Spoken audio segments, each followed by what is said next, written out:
Le régulateur de vitesse vous permet de régler la vitesse de croisière entre 32 et 143 km/h.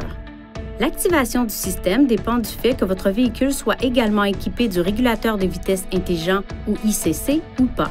En l'absence du régulateur de vitesse intelligent, les commandes ressemblent à ceci et vous pouvez appuyer sur ce bouton pour activer le régulateur de vitesse. Pour les véhicules avec régulateur de vitesse intelligent, les commandes ressemblent à ceci et appuyer et maintenir ce bouton activera le régulateur de vitesse. Accélérez jusqu'à atteindre la vitesse souhaitée, puis enfoncez cette commande et relâchez-la. Si vous devez dépasser un autre véhicule, assurez-vous que la manœuvre est légale, puis appuyez sur la pédale d'accélérateur. Après le dépassement, relâchez la pédale d'accélérateur. Votre véhicule reviendra à la vitesse préréglée.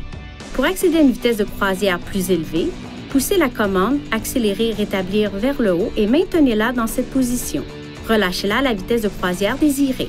Si vous appuyez sur cette commande et que vous la relâchez rapidement, chaque pression augmente la vitesse réglée d'environ 1,6 km/h. Pour passer à une vitesse de croisière inférieure, poussez la commande « Croisière réglage » et maintenez-la. Relâchez-la lorsque vous avez atteint la vitesse souhaitée.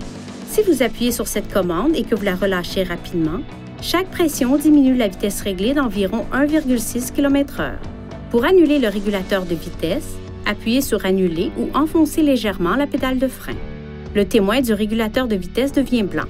Pour revenir à la dernière vitesse de croisière réglée, poussez la commande « Accélérer, rétablir » vers le haut. Le témoin du régulateur de vitesse devient vert. Pour désactiver le régulateur de vitesse, appuyez sur l'interrupteur. Le témoin du régulateur de vitesse et la vitesse réglée s'éteignent. Veuillez consulter le manuel du conducteur pour obtenir des renseignements importants concernant la sécurité et les limites du système, et pour en savoir davantage au sujet de son utilisation et de ses caractéristiques.